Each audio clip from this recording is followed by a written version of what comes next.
சாட்சி சொன்னாங்க பாருங்க, நான் உங்களுக்காக ஜெபிக்கவே இல்லை. அன்றைக்கு அவங்க ஜெபம் பண்ணாங்க இயேசுவிடத்துல, அவங்க விசுவாசித்தாங்க, அற்புதம் நடந்து விட்டாரு.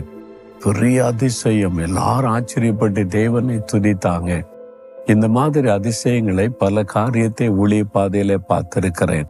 இயற்கைக்கு மேற்பட்ட காரியம் உங்களுக்கு ஒரு அதிசயம் நடக்க போகிறது.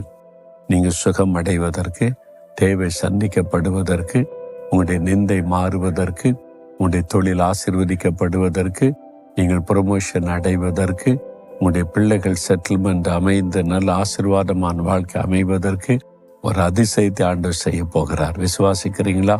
அவர் அதிசயங்களை நடப்பிக்கிற தேவன். ஆண்டவரே, இந்த மகனுக்கு இந்த மகளுக்கு இன்றைக்கு ஒரு அதிசயத்தை செய்து இவளை மகிழ பண்ணும். நீர் வாக்கு கொடுத்ததை நிறைவேற்றும். இயேசுவின் நாமத்தில் ஜெபிக்கிறேன். ஆமேன், ஆமேன்.